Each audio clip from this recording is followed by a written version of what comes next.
What's up, cultivators? It's Steven here. You know, we're here with the next big thing in Nyar Zulu. Mind telling me about what you do, boss? What's up, Steven? Man, ever since I stopped stripping, I started getting into radio. Okay. And making toothpaste and mouthwash. Oh? Yeah, homemade, straight from the house, straight from the spirit. It's better for you than the factory made. You know, once they put it in the factory, it gets cut up and they use different chemicals and stuff. So no, this is straight from the house. And the Rely Show is straight for the community. You know what I'm saying? So I love that. Man. What's so okay. Now that I know you make toothpaste, that's really interesting because do you use fluoride in there? No, there's no chemicals. Oh? It's funny because, you know, they use fluoride in swimming pools to poison people. Yeah, tell me, like... Yeah, so with my work? toothpaste, it's baking soda, oregano oil, peppermint oil, and that's it. Huh. I can do different flavors, but I normally just stick to spearmint and mint because that's the best thing to clean your gums. Yeah, it makes your breath smell real good. So. Yeah, and the smell of it is good. It's neutral. Yeah. You know, when you use other fruits, if you mix it in with food, then your breath starts not smelling as good. Yeah, and it messes up the taste. It's like orange juice after you brush your teeth. Yeah, it's not good. Horrible. It's not good for your palates, you know. So, man. How did you really get started with that? I've always kind of done my own thing when it comes to self-hygiene because I would use products, whether it be deodorant or toothpaste, and it would mess up my body. So... Yeah, sensitive skin? I don't know if it was sensitive or I'm sensitive. It just didn't work, you know? I'm in the same boat a lot of the time. A lot of more natural remedies help. Like I've picked up like black seed oil, sea moss, stuff like that. So that issue in my skin cleared up. I used to connect the dots on my forehead with my acne. So I've definitely lightened up a lot. Yeah. It was bad. I still want to fix my teeth though, because that's my only insecurity. Oh, don't be insecure, man. You know what I'm saying? That's who you are. That makes you you. Yeah, I wouldn't fix my teeth in terms of the shaping and stuff, but just the color. Because as a kid, I didn't brush my teeth like that. I didn't know how to take care of my teeth really, and nobody really pushed it on me like I push it on myself now. Yeah. Plus all the toothpaste, like I saw there's like a thing with the labels, like there's a black label, a green label, a blue label, and a red one. Yeah. And like the only one that's actually really good for you is the green one, but most are like the black and the red. Yeah, you know what? None of them are good for you. Yeah, because I mean it's all like lab made. So yeah, what you got to remember is, and it's the same thing with the food, they want to preserve it. Yeah. So whereas I'll make it and bring it right to you, you get served right away. Or I mean, I'd give it to you right away. Now when they make it in a factory, they make it first so aesthetic, so it looks good. Yeah. And then they make it so where when they put it on the truck, it'll stay good for another 2 to 3 weeks until it gets to the store. Yeah. So now they're putting chemicals in it. They done forgot totally about your mouth. They just want to ship it, make sure it's good when it gets there, and then shelf life. Yeah, that's it. Yeah, so when it gets to HEB and Kroger's, it'll still have that smell when you open it. So those are the reasons why they use so many chemicals in there, is to do it like that. It's not even... They done forgot about your mouth by the time they put all those chemicals in there, you know what I'm saying? For real, man. So, especially because like it's just bad for your mouth, man. Like when you think about putting that's like putting chemicals in your body at that point. You know, you're like, oh damn. Now, like, because you are what you reap what you sow. Yeah, you are what you eat. I know what you're saying. You know what I'm saying? But with that being said, what are some of those like non-negotiable values that you have with the toothpaste, and how does that tie into being on a radio show at all? Do you ever promote any of that? Oh. In life, because the toothpaste and the radio show is a part of my life. Like I take it serious.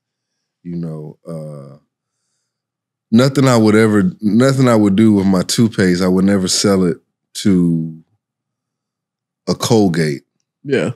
You know what I'm saying? You're not gonna sell out for the big money. Nah, I wouldn't sell out or sell into or compromise what they have, because I already know they're going to take my recipe and change it up completely. That's exactly. You're doing it for the community. Yeah, I do it. So, you know, when my daughter was born, I really started taking it serious because I wanted to give her something she could go to. Yeah. So when you get older, you don't have to go ask nobody for a job. I got a toothpaste company right here for you.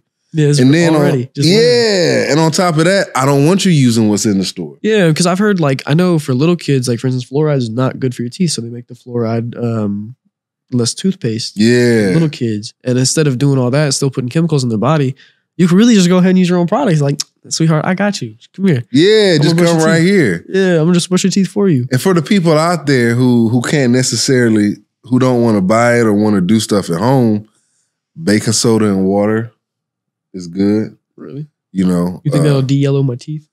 So to charcoal. Okay.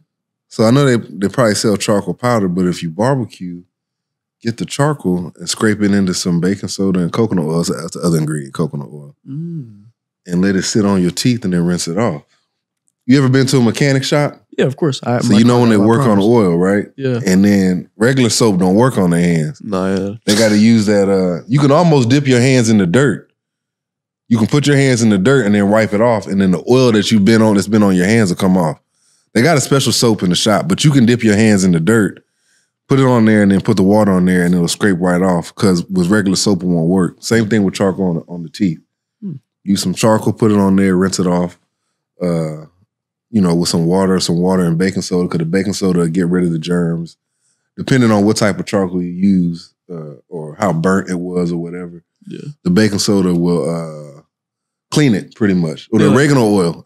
Oregano oil is the best thing, and baking soda. How do you like decompress the oregano leaves, or? So it depends on my plant ladies. If it's growing, I'll get the leaves and soak it into the coconut oil. And I'll put it on the, sometimes I use a cast iron. Sometimes I'll use another type of pot, copper or something. But I'll melt it real low. And I'll let the leaves sit in there for a few hours. Put it in the refrigerator, whatever, and then mix in the mint. Then mix in the baking soda. But I'll let the coconut leaves and the mint just sit in there and mix, stir it up a little bit, melt, so it'll absorb the new. Yeah, exactly. Yeah, get in there like Chef Harden. Yeah, exactly. Mix it up. Come back to H-Town. Please. You want Harden to come back? Man, I just have a soft spot for him. Like a really big soft spot. Like that was always just my dog. You know what I'm saying? Oh, you was raised in the Harden days, huh? That was when I was really like, oh, Houston's good. Because, I was a Rockets fan growing up. Yeah. I was like, damn, we suck. But don't get me wrong, I love our squad now. Yeah. I really do. What's his name? Amin Thompson? He's killing it. Yeah. I'm so glad he's not injured anymore. I'm so happy. I was excited for that. When we finally drafted him, I was like, yes, bro. You wanted to draft him? Oh, okay. Well, I knew we weren't going to get Wemby, so I was like, no, I ain't tripping. Yeah. Him or his brother, they're both so talented. Like, yeah, that's true. They are cold. They cold on that court. Dogs, I like him, and I like Cam Whitmore. Yeah, Whitmore, bro. He's a star. He's a star for sure. Him and Jalen Green are going to be great together. I like Jalen Green. I like Jabari Smith too. Dude, he's real. Did you see what he did in the Summer League? Yeah, Summer League, he was just playing with him. Yeah, he was just toying around. He was a man amongst boys. Yeah, pretty much. Like, seriously. Even at Auburn, he was really good. Like, I really enjoy what we're doing with the squad. Yeah, I like how they rebuilding it. The hard era's over. It'd be nice to have him as a veteran presence for people like Jalen and the men. If he came off the bench, I'd be cool. Yeah, because he ain't the same player right now. He still has the talent to do so, but it's his mentality. Yeah. His mentality ain't there right now. I know the strip clubs made a lot of money when he was out here. Oh, most definitely. Man, but speaking of all that, with the toothpaste, what's that sauce that you would say you consider is like, this is me. This is what sets me apart from my competition. I don't have competition because I have this. Man, in life, I don't believe I compete with anybody. My only competition is what I did previously. Yeah. I know with mine, when I make mine, I'm in the right mindset. I don't ever make my toothpaste or mouthwash angry. Yeah. Or sad or nothing. I put some cool little music on. I'm an old school dude, or some jazz. And the family, we just dancing, just listening to music while I'm cooking. Yeah, that's fire. And then I'll put it in the refrigerator at a good time and let it mix. We might sit down, watch a movie, go take a walk. But anytime I make it and I'm creating it, I'm in a peaceful mood.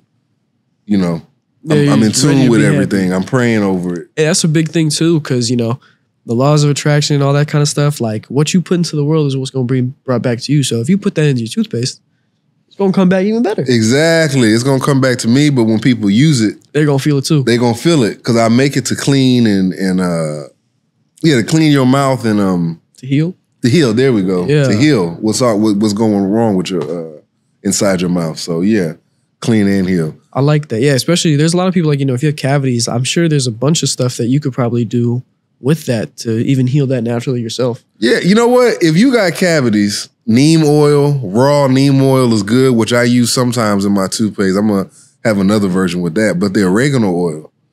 Now, take in mind when you use this stuff, the oregano oil, because I've done that myself. I didn't really do the neem oil, but the oregano oil raw, when you put it on there, that taste is going to blow you out the water if you're not used to it. Good taste, bad taste? Bad taste. Yeah, it's going to be like, oh, snap, like it's going to almost burn. You're going to feel like, why am I taking it? It's going to be like poison. Oh. You know, the first time you drank alcohol? Yeah. And you like, whoa, snap. Unless you was in front of a female trying to hide it, like, yeah, girl, I got this. And I can handle it. It's just it tastes like rubbing alcohol. Yeah. What it is, you're like, God damn. That's kind of what the oregano. Yeah, that's what it is. That's what the oregano is. So I suggest you use a little drop of it, just a little finger, and just put it wherever it's affected. Yeah. And put it in there. That'd be better. And to clean your mouth out on a daily basis, put a drop on your tongue.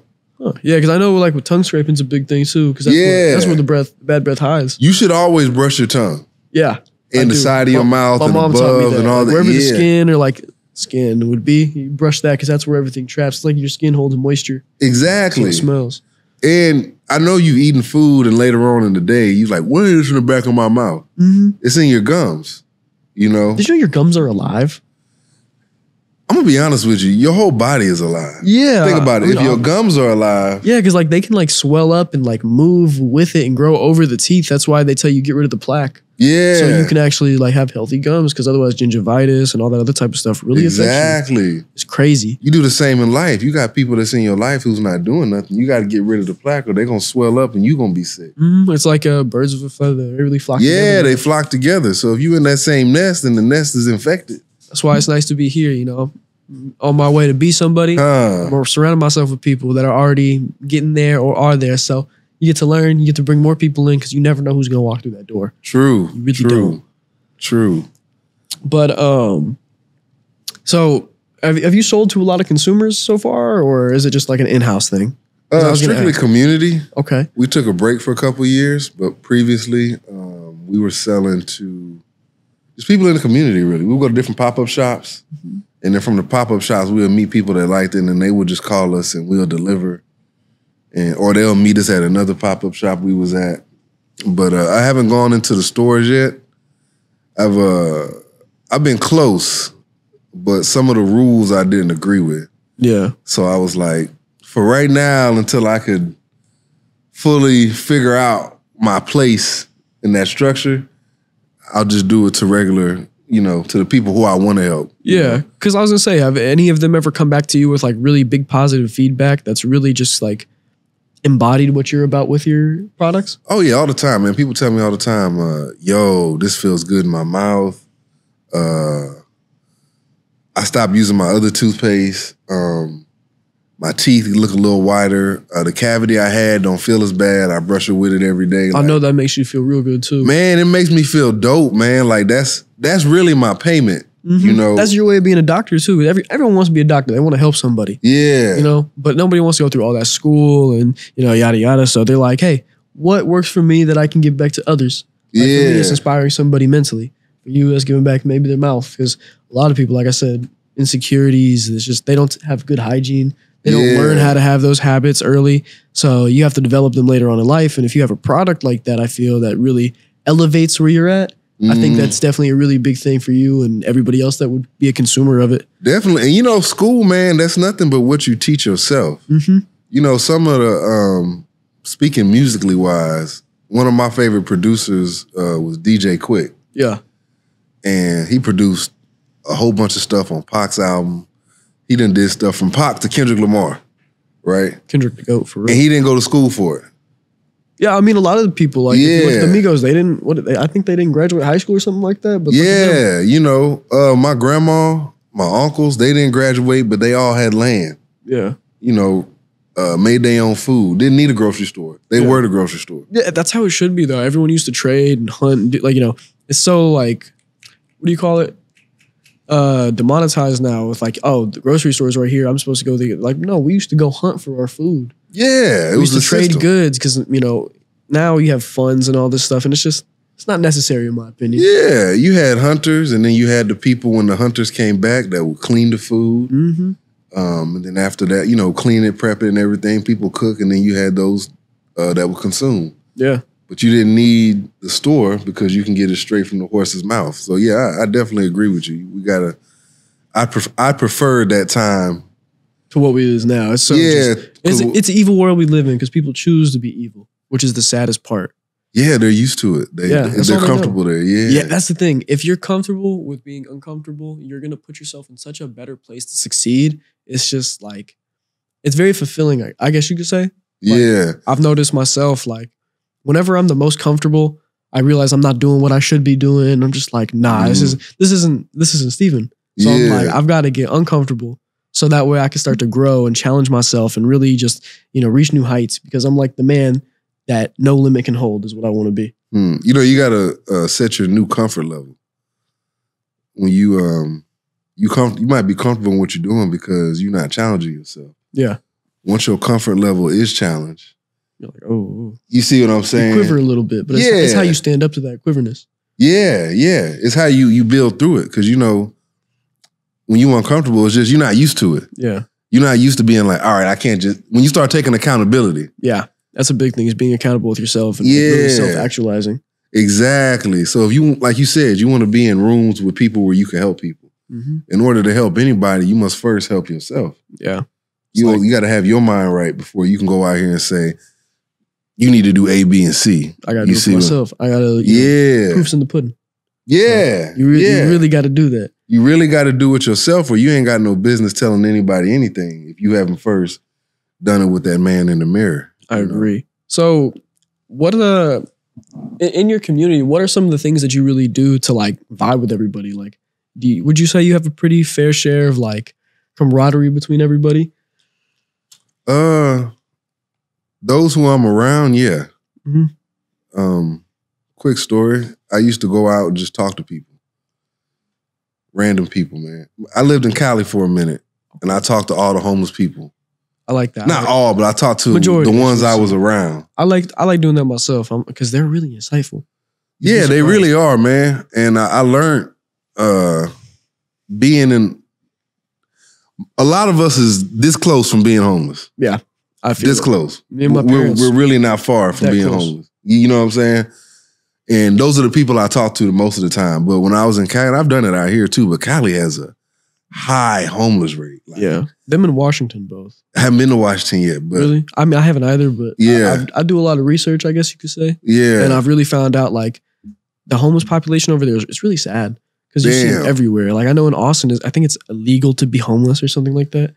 Yeah. Or just to be out in the open like that. Now that I noticed that, last time I was in Austin, you don't see a lot of that. Like, you don't have a lot of it in Houston, but you have...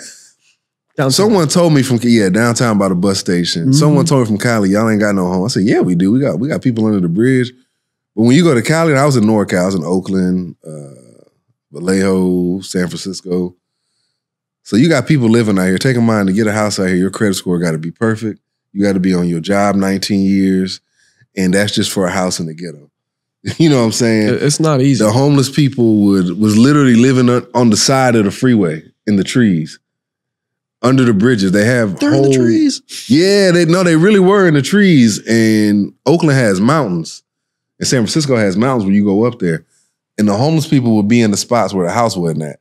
So I talked to him. One guy, he said he built half of Cali. He said he built underground. He built the banks. Everywhere you go in Cali, he says, man, I know how to go everywhere. I know the little sewers where they lead to, the buildings. He built all that. Whoa. There's three things I noticed with people that's homeless between Cali and Texas. I don't want to say everywhere, but between Cali and Texas, there's two things mainly. Drugs, and really is mainly like the hard drugs. Yeah. Like, the cocaine, like in the Oregon, heroin. for instance, everything's legal. So you see a bunch of people just laying all over the streets straight off of like ketamine or DMT, anything. They're just laying there, laid out. All they're worried about is getting that next trip, that next sensation. So that was one of the main things right there, drugs. And then the other thing was bad choices. Yeah. I don't want to say bad choices. I want to say choices that just, one guy lost his job. He tried to get another one. They wouldn't hire him. He had a family member die and something else all at one time. Yeah.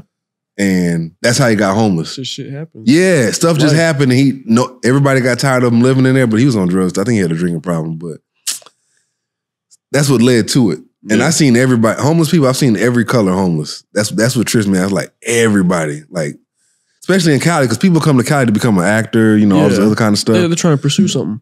And I met I don't want to say the rejects, I met the ones who didn't make it. Yeah. Out there, like a lot of the ones. I know a few people like that myself, and I have a really good relationship with them, whether they were like former boxers that are still pros or figure skaters or anything. Yeah. But you get to see like the real downfall, that kind of stuff happen, like takes on you when you don't make it as big as everyone would think. Like, oh, I'm gonna make it here. It don't happen. Like, damn, my dreams are crushed, and now I'm hitting rock bottom. Everybody don't get famous doing that, man. Everybody don't get. But the biggest thing is how you recover from it. True. We all recover. Everybody's gonna recover. Yeah. And like, for instance, with your community, you said you went and you talked to homeless people. Like, were you already making toothpaste at the time? No, actually, this was back in the Gap. Oh shit! Okay. This is before I was making it. I've always made like toothpaste for myself. I always had something like if it was just baking soda and water or hydrogen peroxide. Because I was gonna say, did you ever like give out any to the homeless people? Nah, see, I just went to go talk to them just to talk to them. Yeah. Like I said, we all this close from being homeless. Yeah. So I happened to be in the area. You know what I'm saying? Like I was happen to be around them. So I would talk to them, I would chop it up. And then just aside from that, I would go back to the schools. Me and this other brother from the mosque, we'd go talk to the brother Hannibal. What's up, Brother Hannibal? But, oh man, damn, I hate when I do that.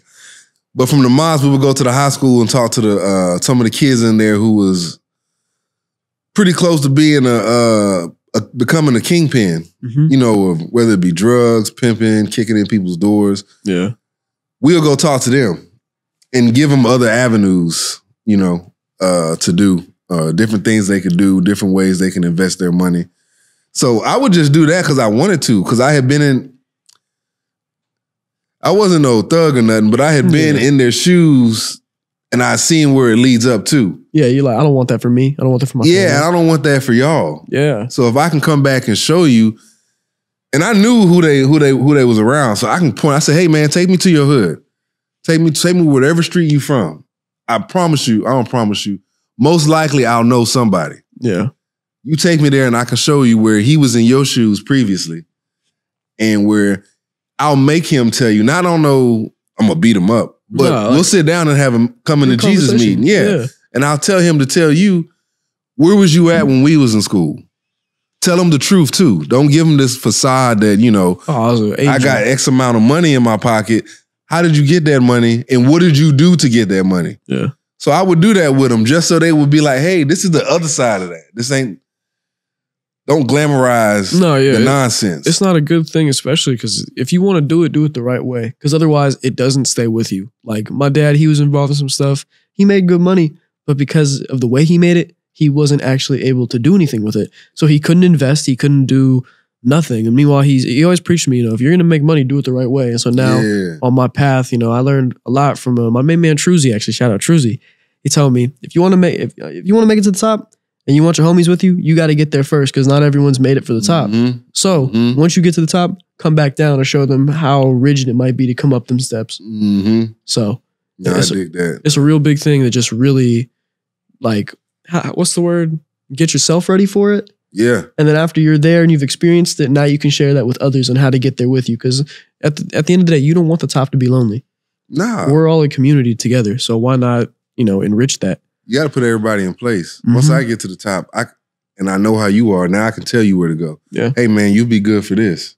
Hey man, you'll be good for this. Hey, you be good for this. And some of them, everybody's not disciplined to be at the top. Yeah. Like everybody's not made to be at the top. We got to have them fast food workers because who's going to make my McDonald's, man? Yeah, I need exactly. that. I need my McDonald's when I'm on a cut. Everybody want to be a boss, man, but everybody don't need to be a boss. Yeah. We need a couple bosses, a couple chiefs, you know, to lead the Indians. And really everybody needs to play their part. Yeah. If everybody plays their part, we'll be cool. We'll be one big, well-oiled machine. Exactly. But if everybody's trying to be the boss, trying to run everything, trying to, I'm going to do this, it ain't going to work. Nah. You know what I'm saying? So, yeah. You ever had to like overcome any hurdles with like making your own products or trying to get it out there really? Man, or even with yourself too. The product's not too much, but the radio show. Yeah. And just in life, period. But with the radio show, hurdles of the self. How'd you really come up with the radio show? What do you guys talk about on there? So the name of the show was Rebooting and Uniting Lost Energy. Oh. Rely Show, R-A-U-L-I. Rebooting and Uniting Lost Energy. So I believe within everybody, you got that part of you where you know something's just fucked up. Yeah. Something ain't right. The energy ain't right. Something ain't aligned right. You feel it. You know what I'm saying? It makes sense as to why you're big with the Ankh. I like that. It's a big symbol of energy. Yes. And I feel like everybody got that within them. There's cultural evidence of every culture who's like, something happened within. Let me take it a step further. In the family evidence, within your family, something's messed up. Yeah. There's something we not talking about. There's something I don't know. And then if you know it, you're not acknowledging it. Yeah. That's where like self-actualization comes in. Yeah, exactly. So if you run away from the problem, then it's just going to keep haunting you. Exactly. So with rebooting and uniting, I want to reboot that part of yourself that's you ignore. So I feel like once you find that and you start utilizing it, then you'll start working with other people. To inspire the same. Exactly, to inspire the same, and not just inspire, to start creating something different. Because we can all talk about it all day. Mm-hmm. We could talk, me and you can go off air talk. Me and Joel, me and Jar, we can go talk. He'll give me a jug of water. Yeah. And I could, you know what I'm saying? Yeah. We'll all talk and everything. Famous for that jug of water. That man has it everywhere. You know what I'm saying? And we'll just be talking all day. Yeah, but it's what we do with it. Yeah, but once we do something, you, me, Jar, Joel, guess what? We're elevating each other. Mm-hmm. And we're not all being bosses. We just playing our part. You was telling me out there where you was raised at, if you don't mind me saying, you was raised out there up there in Sharpstown. Sir. You know what I'm saying? Talking to Jar, last time we was on the show, he was talking about how he had to change his friends and he stopped doing a lot of stuff to get to where he's at. Yeah. Joel, the same thing. He said he was doing real estate. I'm sorry to put y'all business out here, but just giving examples. He was doing real estate. He said, man, but when I came over here, I had a different feeling. He wasn't just talking about it. They did it. Yeah.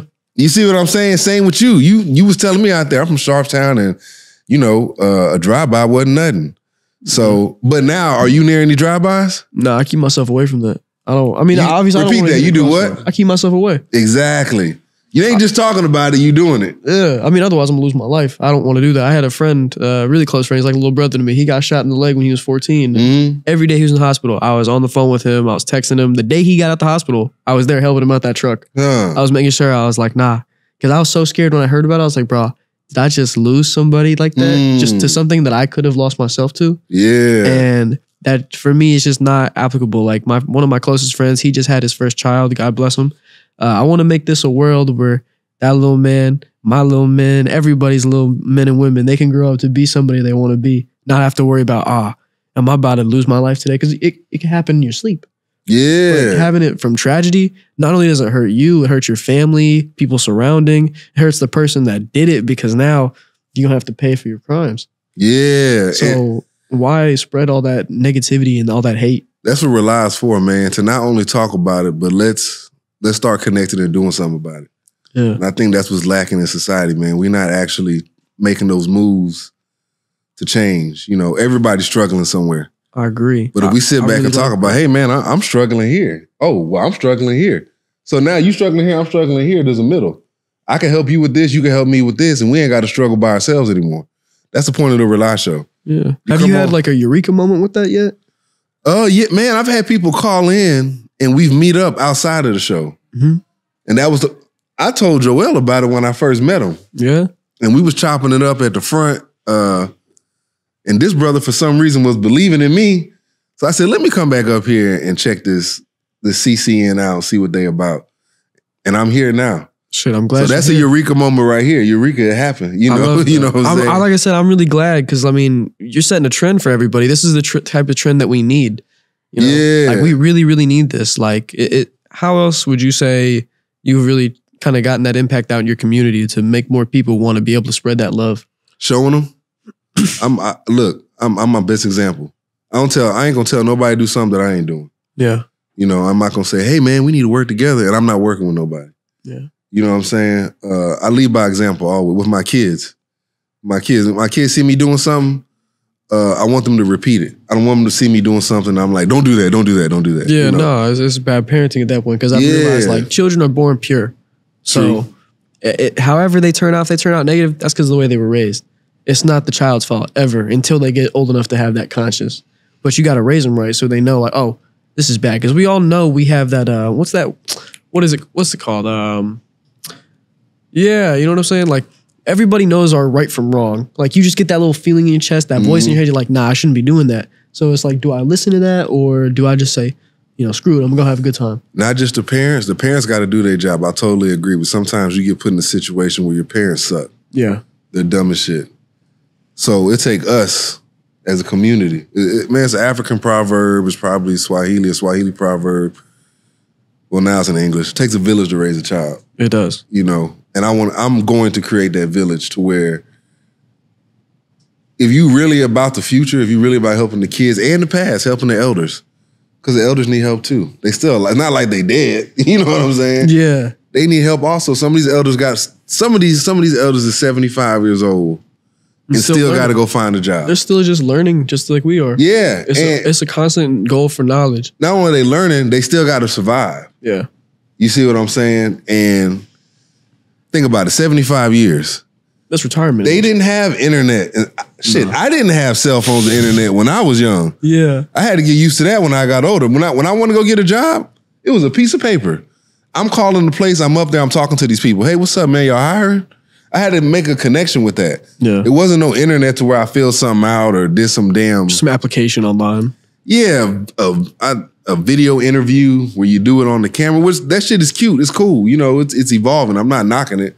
But it's just not what you're used to. Yeah, it's not what I'm used to. But think about somebody who's 75. Who didn't have no computers in the school. That's foreign. My dad's 73 and he don't even know how to send a proper email still. Exactly. So we got to bridge that gap, or we got to create a bridge to where, hey, y'all elders, y'all are good at this. Y'all need to sit down and do this and let us handle this. Yeah. And not leave it so much in the hands of the so-called government or the governing people. Yeah, I mean, you see what I'm saying? You're born and automatically you're put into the system. It's just a downfall. Yeah, but, you know, between the radio show and between the toothpaste, man, what's the big dream for your brand and what's the mark you want to leave?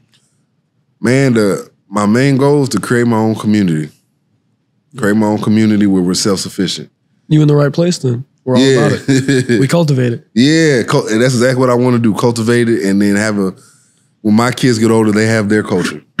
You know, they have their own community they can fall on. They can go here, they can go there. They all working with people who genuinely love them, and you don't have to worry about a system trying to take you out. Yeah. You know what I'm saying? System of a down. You don't need that. Yeah, exactly. So that's my main thing. Whenever I raise money or raise awareness, every step that I take, every word that I speak is to build that community. You know what I'm saying? I'm not just manifesting it. I'm going to actually create this thing. Yeah. And I'm going to see it through. Before I go, I'm going to make sure it stays going. That's right. It's going to be here like water. You ain't going to get rid of it. You know what I'm saying? It's constant. Man, at that point, I guess we're wrapping it up then. Well, cultivators, thank you guys for joining. It's been your boy, Steve. Thank you guys for coming in and tuning into Mr. Zulu's podcast. And we hope to see you guys at the next market. So see you later. All right, Peace y'all. out, cultivators. Peace.